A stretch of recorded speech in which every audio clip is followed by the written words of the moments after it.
বিসমিল্লাহির রহমানির রহিম। পরম করুণাময় আল্লাহ তাআলার নামে আরম্ভ করছি। আমি সাংবাদিক সৈয়দ এনামুল হক নিপু, বঙ্গবন্ধু কালচারাল ফাউন্ডেশনের যুগ্ম সাধারণ সম্পাদক এবং মানবাধিকার দুর্নীতি দমন নাগরিক আন্দোলনের নির্বাহী পরিচালক। রাষ্ট্রের এই চরম দুর্দিনে, দুরবস্থায় আমি যদি চুপ থাকি, নিজের বিবেকের কাছে অনেকটা প্রশ্নের সম্মুখীন হব। কারণ গত কয়েকদিন যাবৎ আমাদের মাননীয় প্রধানমন্ত্রী, বঙ্গবন্ধু জাতির জনক বঙ্গবন্ধু কন্যা শেখ হাসিনাকে মানুষ যেভাবে গালিগালাজ করছে, সেই গালিগালাজ আমার সহ্য হচ্ছে না। আমি জানি আমাদের বর্তমান প্রধানমন্ত্রী বঙ্গবন্ধু কন্যা শেখ হাসিনা আন্দোলন সংগ্রাম করে পদ থেকে রাজনীতি শুরু করেছেন এবং পদ থেকেই তিনি একসময় বাংলাদেশের গণতন্ত্রী বাংলাদেশ সরকারের প্রধানমন্ত্রী হিসেবে শপথ গ্রহণ করেছেন। দীর্ঘ চারবার তিনি নির্বাচিত প্রধানমন্ত্রী। তাকে যেভাবে গালাগালাজ করে সবাই, আমার কাছে সত্যি খারাপ লাগে।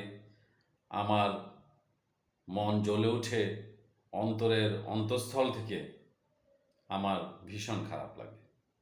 বর্তমানে এই সিচুয়েশনে কোটার যে আন্দোলনটা, এই কোটার আন্দোলন ছাত্রদেরকে ভুল বুঝিয়েছে সবাই, কোনো একটি চক্র, এটা কিন্তু আমরা বুঝি। কারণ যখন ছাত্ররা আন্দোলন করে কোটা না মেধা, আমার সরকারের বিভিন্ন মন্ত্রীদের উল্টাপাল্টা কথা না বলে তাদের দায়িত্ব ছিল ছাত্রদেরকে ডেকে এনে বুঝিয়ে দেওয়া যে আসলে কোটা বা মেধার পার্থক্যটা। মূলত মুক্তিযোদ্ধা কোটা নিয়ে সে 2018 সাল থেকে ছাত্ররা সংগ্রাম করে আসছে।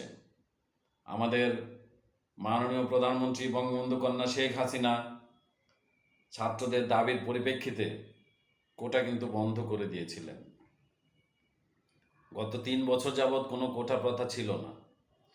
কিন্তু আমরা মুক্তিযোদ্ধার সন্তান নামে একটি গ্রুপ, তারা হাইকোর্টে রিট করলে সেই প্রধানমন্ত্রীর যে পরিপত্রটা তাকে বাতিল করে দেওয়া হয়, যার কারণে কোটা প্রথা চালু করে সরকার কিন্তু আবার আপিল করে, অ্যাপিলেট ডিভিশনে আপিল করে, এবং এই আপিলটা করা উচিত ছিল ছাত্রদের। কিন্তু তারা কেন এগুলো বুঝে নেই আমি জানি না, তারা আসে নাই।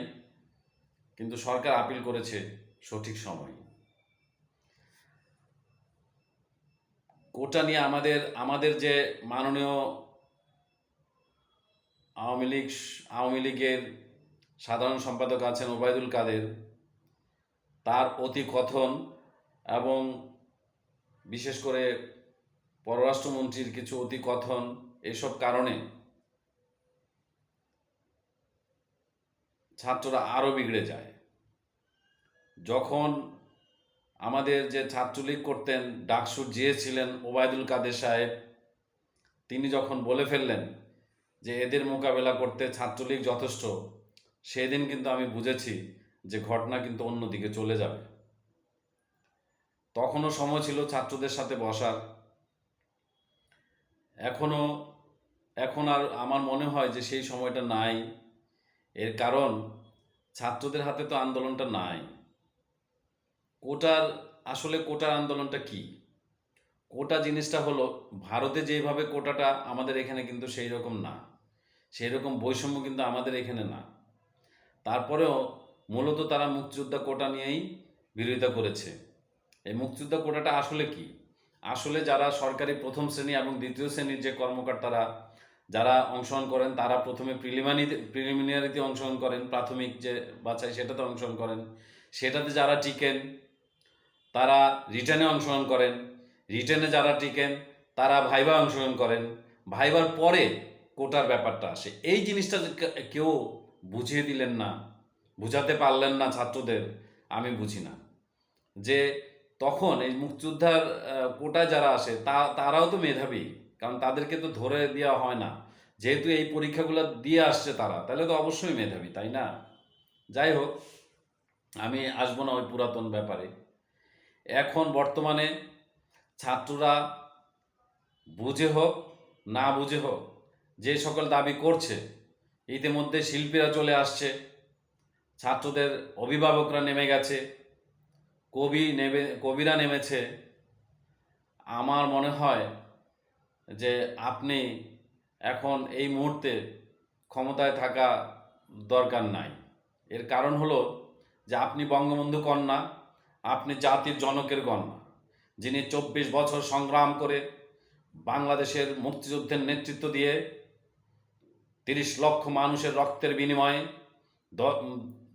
2 লক্ষ মা বোনের ইজ্জতের বিনিময়ে যে দেশটা আমরা পেয়েছি, যে দেশটা যিনি এনেছেন, সেই বাংলাদেশের অবিসংবাদিত নেতা, জাতির জনক বঙ্গবন্ধু শেখ মুজিবুর রহমানের কন্যা হিসেবে আপনি এই ক্ষমতা আঁকড়ে ধরে মানুষের গালিগালাজ খাওয়ার কোনো প্রয়োজনই নাই। আপনি দ্রুত জরুরি অবস্থা ঘোষণা করে এবং আপনি সরে যান, রাষ্ট্রপতির অধীনে জরুরি অবস্থা হোক। জরুরি অবস্থা দিলে 90 দিন, ক্ষেত্রবিশেষ 180 দিন, অর্থাৎ 6 মাস পরে নির্বাচন হোক। নির্বাচনে যারা নির্বাচিত হয় সেই দল ক্ষমতায় আসুক। তবুও আপনাকে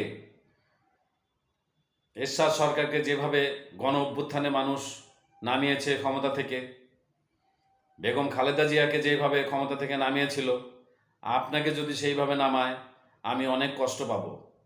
কারণ মানুষ তো এখন ভুল বুঝছে। কোনো মানুষ কেউ ছাত্রদের ওই কথাটা বলছে না, এখন সবাই বলছে যে এতগুলা ছাত্রের প্রাণ নিল কেন। কিন্তু আমি বলবো এই ছাত্র হত্যাকাণ্ডও ছিল একটা পরিকল্পনার অংশ। কারণ আমি বলবো যে আপনার বিরুদ্ধে আপনার দল থেকে এবং প্রশাসন থেকেও ষড়যন্ত্র করা হয়েছে। না হয় সেই রংপুরের আবু সাইদকে কেন মারতে যাবে প্রকাশ্য? তার পায়ে গুলি করতে পারতো, গুলি যদি করতো তার পায়ে গুলি করতে পারতো, কিন্তু তার সরাসরি বুকে এবং 1 রাউন্ড না, পরপর 3 রাউন্ড গুলি করা হয়। এতেই তো ছাত্ররা জ্বলে উঠে। তারপর বিভিন্ন জায়গায় ছাত্রদের হত্যা করা হয়। আমি জানি যে আমাদের পুলিশ ভাইদের উপরে যেভাবে নির্যাতন চলেছে, পুলিশ ভাইদের উপরে যেভাবে হত্যাকাণ্ড চলেছে, তাও ঘৃণিত। তারপরেও এতগুলো ছাত্রের প্রাণ যাবে, এটা আমার মনে হয় ঠিক না, এটা উচিত হয় না। কারণ আপনি গণমানুষের নেতা, বঙ্গবন্ধুর কন্যা, সুযোগ্য কন্যা, আপনি জাতির জনকের কন্যা। আমি বলবো যে ঠিক আছে, আপনাকে কেউ গালি দিলে আমার মনে কষ্ট হয়। আমাদের বাসা কিন্তু মতিঝিলের TNT কলোনিতে ছিল। আপনি, রেহানা আপা আমাদের বাসায় এসেছেন 96 সিটি কর্পোরেশন ইলেকশনের আগে। আমি মনে করিয়ে দিলাম, 96 সিটি কর্পোরেশন ইলেকশনের আগে আমাদের TNT কলোনি বাসায় এসেছিলেন। আমরা আপনাদের ভালোবাসি এবং আমি বলবো আপনাকে যে যদি কখনো আপনি বলেন যে আমাকে যারা ভালোবাসো তারা নিজের গায়ে পেট্রোল ঢেলে সুসাইড করো, আমি বলবো আমাদের 5 ভাই লাইনে সবার আগে থাকবে, আর 5 ভাইয়ের মধ্যে আমি সবার আগে থাকবো। আমরা সেই মানুষ, কিন্তু আমরা দল থেকে কিছু চাইনি, আজ পর্যন্ত কিছু পাইও নাই, কিছু চাইও নাই। আমাদের নিজের পকেটের টাকা খরচ করে আমরা বিভিন্ন আন্দোলনে আমরা ছিলাম। সেই এরশাদের বিরুদ্ধে আন্দোলনে ছিলাম, সেই খালেদা জিয়ার বিরুদ্ধেও আন্দোলনে ছিলাম। আজকে আপনাকে আন্দোলনের মাধ্যমে ক্ষমতা থেকে সরানো হবে, এটা আমি সহ্য করতে পারবো না এবং আমার কোনোভাবেই সহ্য করতে পারবো না। তাই আমি আহ্বান করছি, আপনি বঙ্গবন্ধু কন্যা, জাতির জনকের কন্যা, আজকে রাতে রাষ্ট্রপতিকে দিয়ে ইমার্জেন্সি দিয়ে আপনি সরে যান, প্রয়োজন নাই, জরুরি অবস্থা ঘোষণা করেন। যেহেতু সেনাবাহিনী ক্ষমতা নেওয়ার কোনো সুযোগ নাই, এতে বিশ্বব্যাপী আমাদের রাষ্ট্রের একটা বদনাম হবে। তাই আমি বলবো যে আপনি আর বিদেশি এবং দেশীয় ষড়যন্ত্রে থাকেন না, এবং আপনার যে মন্ত্রী পরিষদ, সেই অযোগ্য লোকগুলা যারা আপনার সামনে আপনার আপনার কথা বলে আর পিছনে যারা আপনাকে বাঁশ দেয়, নানান রকম উদ্বেগজনক কথা বলে, সেই মন্ত্রীদের উপরে আপনি ভরসা করেন না। আল্লাহর উপরে ভরসা করে আজ রাতেই রাষ্ট্রপতিকে দিয়ে ইমার্জেন্সি দিয়ে দেন। আমি মনে করি ইনশাল্লাহ আগামী নির্বাচনে আবার বঙ্গবন্ধু কন্যা শেখ হাসিনা আবারও ক্ষমতাসীন হবে। আল্লাহ হাফেজ। জয় বাংলা, জয় বঙ্গবন্ধু।